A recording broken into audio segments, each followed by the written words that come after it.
Hacia la creación de una nueva medicina. 5. Promoción de la medicina integrativa. ¿Cuáles son las dolencias físicas relacionadas con el estrés? La sociedad moderna está sometida a mucho estrés y como consecuencia las enfermedades mentales van en aumento. La mayoría de las personas sufren cada vez más problemas y preocupaciones. Las malas relaciones personales, las responsabilidades laborales, la inseguridad económica, etc. Un exceso de estrés puede provocar depresión, trastorno de pánico o distintos trastornos asociados al sistema nervioso autónomo, etc. Con el estrés nuestra capacidad de curación natural disminuye, nuestro sistema inmunológico se debilita y corremos el riesgo de desarrollar enfermedades potencialmente mortales como el cáncer, derrame cerebral o infarto de miocardio.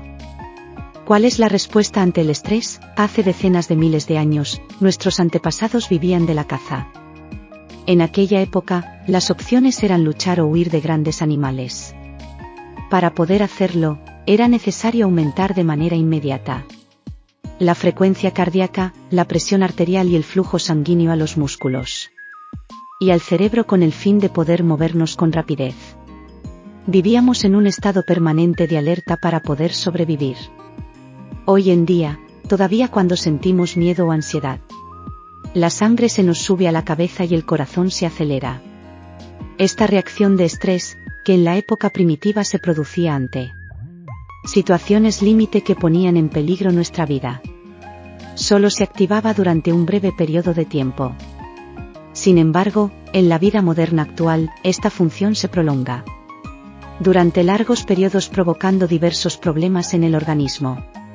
Es lo que se conoce como trastorno del sistema nervioso autónomo, que incluye distintas afecciones. El estrés continuado puede provocar este trastorno del sistema nervioso autónomo, que hace que los vasos sanguíneos se contraigan y el flujo sanguíneo se estanque, lo que contamina la sangre. Los síntomas entre otros pueden ser dolores de cabeza, mareos, dolor de espalda, estreñimiento o diarrea debido a un mal funcionamiento de la función intestinal. Mentalmente, puede haber falta de motivación, irritabilidad, depresión y falta de concentración.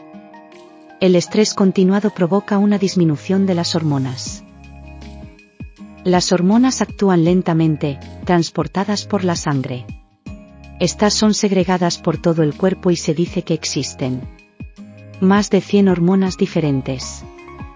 Por ejemplo, la serotonina es una hormona generada por el intestino y el cerebro que estabiliza la mente, reduce el estrés y ayuda a relajarse. Pero si el estrés se perpetúa en el tiempo, la serotonina disminuye y puede provocar depresión, ansiedad y trastornos del sueño. El estrés también provoca hipertensión arterial. Cuando la presión arterial se mantiene alta, los vasos sanguíneos se vuelven gradualmente rígidos y quebradizos. Si encontrándonos estresados se da el caso de que este aumente aún más, o que por ejemplo, nos enfademos, la tensión arterial subiría rápidamente, lo que podría provocar una hemorragia cerebral o un paro cardíaco agudo. El cortisol es una hormona segregada por la corteza suprarrenal. Se denomina hormona del estrés, porque se genera en grandes cantidades cuando se está estresado. Además, el cortisol entra en el torrente sanguíneo. 1. Aumenta la probabilidad de que se produzca un coágulo de sangre causando un trombo.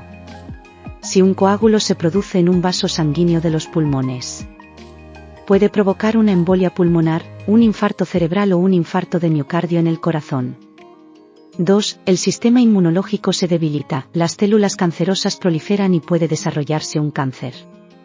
3. Aumentan los niveles de presión arterial, la glucosa en sangre y el colesterol, empeorando la hipertensión, la diabetes y la hiperlipidemia. 4. Aumento del falso apetito, es decir, del hambre psicológica, que conduce a comer en exceso y a la obesidad. 5. Además, el estrés crónico reduce de la función suprarrenal, dando lugar a la enfermedad de Addison o puede provocar enfermedades incurables como la debilidad muscular. La medicina y la filosofía orientales son muy efectivas para combatir este estrés. Actualmente, muchas personas están sometidas a estrés y, para aliviarlo, la meditación El yoga, los paseos por la naturaleza y las artes marciales son cada vez más populares. En nuestra terapia de medicina integral, también incluimos la terapia energética, la ceremonia del té, los arreglos florales y la apreciación del arte.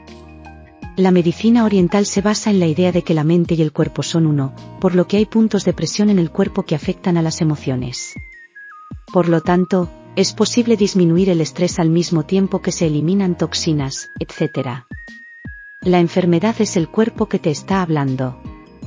En medicina oriental, la enfermedad no es solo el aspecto negativo del dolor. 1. Oportunidad para eliminar toxinas. 2. Mensaje para mejorar nuestro estilo de vida cambiando nuestros hábitos y nuestro modo de pensar. Por lo tanto, la enfermedad es un aviso para cambiar todo esto. Por ejemplo, puede significar una revisión de la dieta.